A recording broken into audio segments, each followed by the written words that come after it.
This year, the government will have to borrow £178 billion. Yesterday, one of the largest holders of government debt warned that British debt is likely to be downgraded. The OECD, the CBI and the Bank of England have all warned there is no proper plan to deal with this deficit. Why does the Prime Minister think that all these people take that view? First of all, Mr. Speaker, let us put this in context. That the debt of every country has risen as a result of a global financial recession. And debt in Britain is actually lower as a percentage of national income than America, it's lower than France and Germany, it's lower than Italy and Japan, it's lower than the average for the euro area. So every country faces the difficulty of taking its country out of recession while at the same time having to develop a deficit reduction plan. I tell him, first of all, we will not stop the fiscal stimulus before we are out of recession. And we will not take his advice and leave the economy without the support that is necessary. And if we had taken his advice, many thousands more would be unemployed and many thousand businesses would be lost. But what we have published is a deficit reduction plan. Now, yes, it includes raising the top rate of tax. I assume he now supports that. It raises national insurance so that we can fund our health and public services. I assume that he has got to consider that as well. It does not include cutting inheritance tax and costing £1.5 billion for the 3,000 richest families in the country. It includes cuts in some of the major departments, but it includes defending the frontline services of health, of education and policing. And I must say, Mr. Speaker, for him to ask me questions about public spending this week, when he said it was the year of change, he changed his policy in the morning, he changed his policy in the afternoon, and he changed his policy in the evening. Total plans for tax breaks for married couples there. The Prime Minister talks about the context. The context is the biggest budget deficit of any advanced economy in the world. Let us be clear about what these people say about the government's plans. The CBI say the government's plans are too little, too late. The Governor of the Bank of England says there is no credible plan. The OECD say more ambitious plans would strengthen the recovery. Howard Davis, the man the Prime Minister appointed as the head of the Financial Services Authority, said this: the loss of confidence in the government's ability to get the public finances back under control is the major risk facing this country. And he said that after the utterly feeble pre-budget report. So let me ask him again, why does he think all of these people think his plans are so feeble? Mr. Speaker, the Governor of the Bank of England, the very significant policy actions taken in recent months will stimulate a recovery in demand, output and employment. The IMF, the UK has shown a lot of leadership. The UK... That is the Managing Director of the IMF. The UK authorities' policy response to the deep recession has been bold and wide-ranging. The aggressive actions by the authorities have been successful in containing the crisis and averting a systemic breakdown.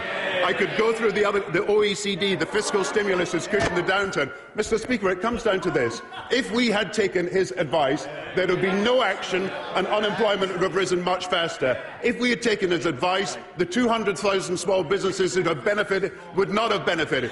If we had taken his advice, we'd be back to the 90s mortgage misery with repossession. Every decision on recession and recovery, that party got wrong.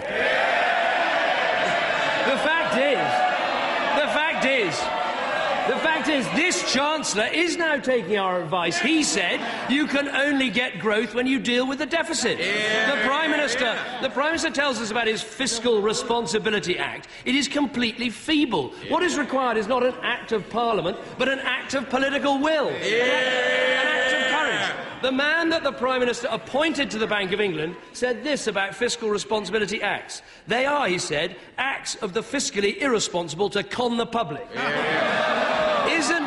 Isn't the reason for the lack of faith in the government's plans that the Prime Minister personally is so incapable of admitting what everyone knows to be true, that there is a need for cuts to be made?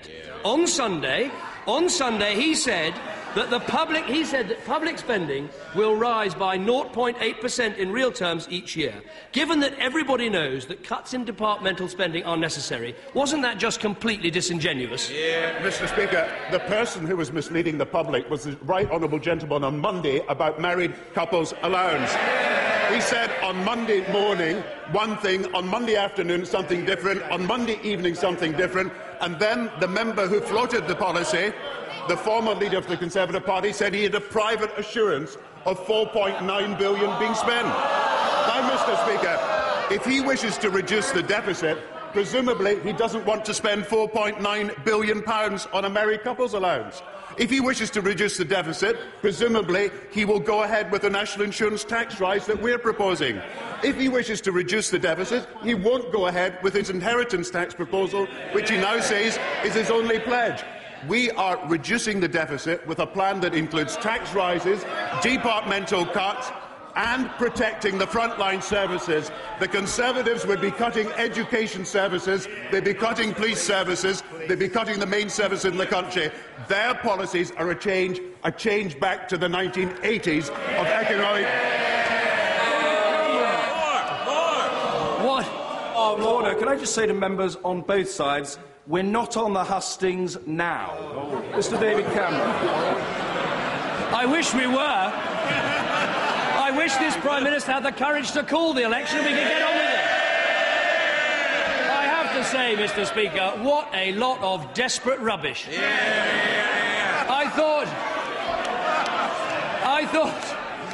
I thought he might mention marriage. So let me say this to him. The difference between me and the Prime Minister is this. When I lean across and say, "I love you, darling," I really mean it.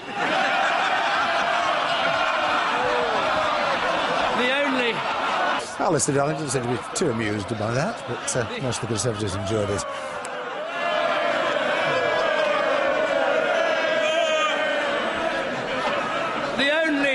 The only divorce that's taken place is between this Prime Minister and reality. Let's take his claim that spending is going up by 0.8%. Isn't the only way he's able to make that is to exclude capital spending, which he's actually cutting in half? Isn't that completely disingenuous?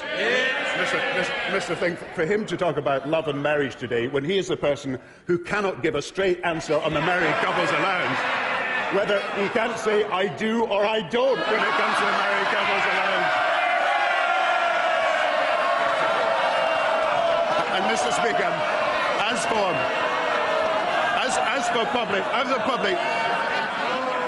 for public, will he give us an answer, a straight answer now?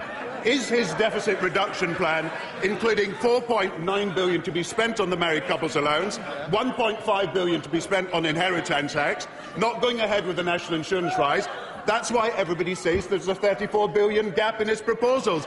He cannot go round the country promising everything to everyone. He's got to face up to the facts. His policies are only fit for opposition, not for government. I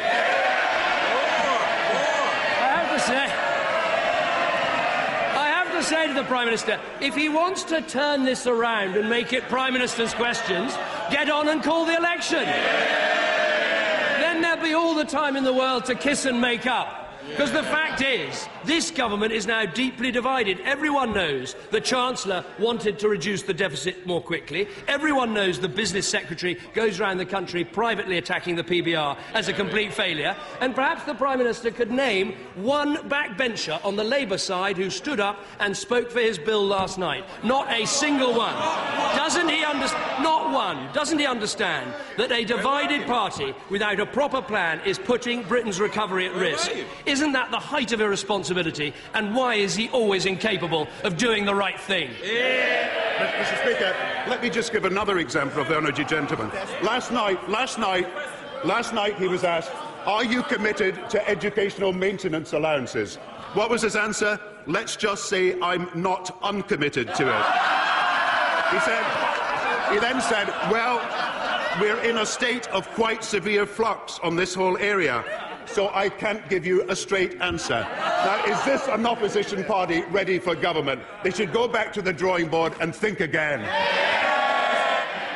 The fact is, the appalling state of the public finances and the Prime Minister's complete inability to have a proper plan show the great truth of British politics. He has had 2 years to demonstrate some leadership, and he's completely failed to do so. He can't convince business or the financial markets. He can't even convince his own Chancellor. Is it any wonder that he ekes out his time as an unelected leader, completely incapable of convincing the country? He's going to have to do better than that. And he's going to have to answer some questions on policy sometime. He got it wrong on the nationalisation of Northern Rock. He got it wrong on the fiscal stimulus for the recovery. He got it wrong on helping the unemployed. He got it wrong on helping homeowners. He got it wrong on small businesses. He got every issue of the recession wrong. Nobody will trust him, not just on married couples allowance, but nobody will trust him on the economy at all.